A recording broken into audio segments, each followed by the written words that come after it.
Bonjour, je suis Esther Bonté, je vis et je travaille à Paris depuis quelques années, j'ai 27 ans, je dessine des foulards et j'ai créé ma marque de foulards en 2010.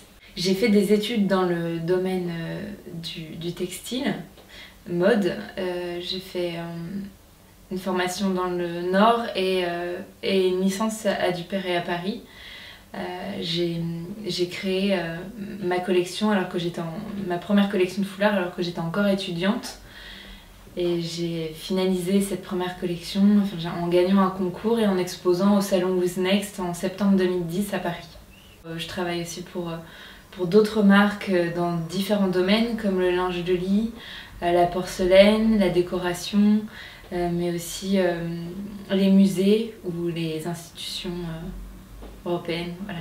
En fait, je dessine depuis toute petite et adolescente, j'avais tendance à tout personnaliser, mes vêtements, ma chambre, etc. Je peignais sur mes t-shirts et j'ai eu un engouement pour le foulard il y a quelques années. Ma grand-mère m'a offert des carrés de soie de très belle qualité avec de très beaux dessins et je me suis dit bah tiens, mais pourquoi j'essayerais pas de personnaliser des carrés de soie.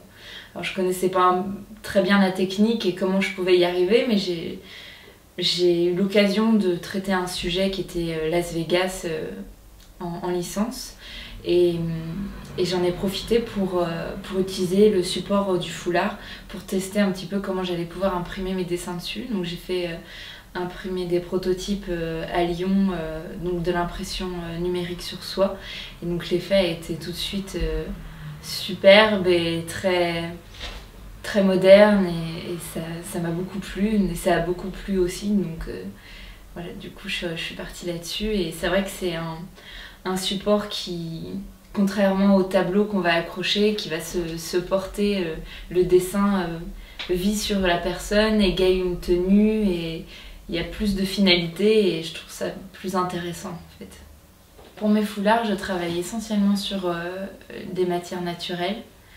C'est de la soie, du twill, du satin ou de la mousseline de soie, mais aussi du coton, voile de coton, de la laine, mélange de laine et soie, et bientôt du modal et cachemire. Voilà, je teste un petit peu toutes les matières naturelles, puisque pour moi c'est important de porter des matières naturelles. C'est plus qualitatif, elles sont certes un peu plus chères, mais elles durent dans le temps, et au niveau du corps aussi, je pense que ça respecte mieux le corps. Le fil conducteur de mes collections, en fait, c'est souvent le voyage. J'essaye de pas rester sur ce thème à chaque collection pour me renouveler, et parfois je m'inspire tout simplement de mon imagination et de mes rêves, mais c'est vrai que le voyage fait partie de mes thèmes principaux, et donc que ce soit Las Vegas, Paris, la ville où je suis et que j'admire, mais aussi pourquoi pas New York, d'Italie, voilà, des voyages que j'ai fait prochainement qui pourront peut-être se mettre sur des foulards pour des prochaines collections. C'est vraiment la passion du dessin, c'est quelque chose que j'ai en moi depuis toute petite, c'est dans mes gènes, et de toute façon je pouvais pas faire autrement, quoi. Tout ce qui est création et qui se rapporte à l'imagination de l'esprit pour créer des choses, ça m'interpelle, ça m'intéresse, je vis pour ça, c'est ce qui me motive chaque matin en fait. Ça crée une énergie, un bon stress en fait pour créer plein de nouvelles choses, pour s'intéresser aux autres artistes qui créent aussi des choses magnifiques. C'est vrai que la mode permet de fusionner le business et l'art, ce qui peut être un peu dangereux et un peu difficile parfois, mais en même temps c'est magnifique parce qu'on peut avoir des sacs qui sont des vraies œuvres d'art, des foulards aussi qu'on pourrait accrocher au mur. Voilà, c'est une belle... La mode, c'est passionnant, c'est vibrant, c'est dur, mais voilà, c'est tout ça en même temps, c'est plein de... Alors ce que je fais quand je crée une collection, c'est que donc je définis mon thème, je réfléchis à des couleurs, et Et je vais après m'inspirer, je vais chercher des images qui vont m'inspirer au niveau des matières, des couleurs, de la composition. Et je vais surtout dessiner, ça va être une phase, je vais avoir une phase de dessin très importante où je vais produire plus d'une vingtaine de dessins, donc généralement ça me prend des journées entières. Donc c'est vraiment une phase de recherche, d'expérimentation. Et une fois que j'ai fait cette étape-là, je numérise et je travaille mes compositions sur ordinateur pour pouvoir les imprimer numériquement. Ma signature graphique, ouais, c'est le fait de... Enfin, je pourrais très bien faire des aplats de couleurs, des gros traits, des choses qui font... Enfin, une signature différente, mais moi c'est la finesse du trait et des illustrations qui veulent pas forcément dire quelque chose, qui sont pas forcément figuratives, mais plutôt imaginaires. Et voilà, je laisse la personne qui regarde le foulard s'imaginer un monde et rêver à travers le foulard. Donc mes foulards sont imprimés dans le nord de l'Italie, à Como. C'est la partie du nord de l'Italie qui est vraiment spécialisée dans l'industrie textile. Je fais aussi à Lyon, en France, quand j'en ai l'occasion. Parce qu'il y a aussi des très bons imprimeurs de soieries en France. Voilà, donc j'essaie de travailler avec des usines qui ne sont pas très loin pour avoir une proximité dans le travail, une réactivité aussi, puisque quand on est jeune créateur, on produit les collections aussi en fonction des demandes, des commandes, et on peut avoir des commandes à repasser assez rapidement. Et c'est vrai que le fait que ce soit proche, ça permet d'avoir une souplesse qui est assez intéressante. Mon positionnement de marque, c'est un savoir-faire créateur, un savoir-faire français, made in Italie et France, respecter l'histoire du foulard et de sa symbolique et le produit en lui-même, donc une belle présentation dans une belle boîte.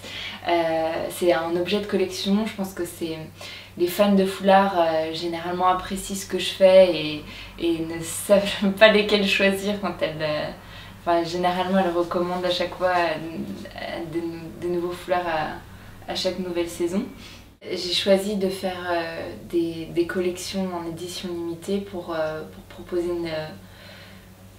des produits d'exception mais aussi rares pour mes clients et leur donner l'occasion de porter des pièces presque uniques de collection, enfin numérotées, voilà, il y en aura une petite série dans le monde, mais on va pas les retrouver partout, et c'est cette notion d'exclusivité, de haut de gamme, de savoir-faire français que je veux mettre en avant pour mes foulards. Ma marque de foulard, elle s'adapte autant à la femme qu'à l'homme. C'est une marque mixte, mais elle va aussi elle va très bien s'adapter à des jeunes personnes qu'à des seniors.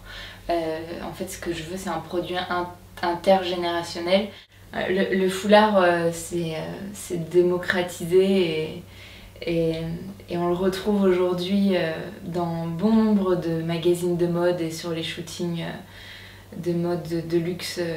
Le foulard est vraiment partout. Enfin, moi j'ai l'impression qu'il est omniprésent, qu'il devient un accessoire à part entière comme la chaussure ou le sac. Et le foulard, c'est aussi démocratisé parce qu'au lieu de le porter d'une manière assez simple autour du cou, on va avoir aujourd'hui envie de le porter dans les cheveux, sur un sac, au poignet, et il y a tout un travail de nouage autour du foulard qui se joue ces dernières années et qui est vraiment mis en avant par la scène, par la blogosphère et les magazines de mode qui proposent. Voilà, il y a toujours les nouages vintage, mais aujourd'hui on peut trouver mille et une façons de nouer son foulard. Sur le même principe en fait du carré de soie, on va diversifier notre offre et proposer de l'accessoire, donc pochette textile de différentes tailles, mais aussi du prêt-à-porter pour pouvoir porter les foulards en robe ou en chemisier, voilà. Comme ça vous aurez encore plus l'occasion de porter des foulards escarmontés.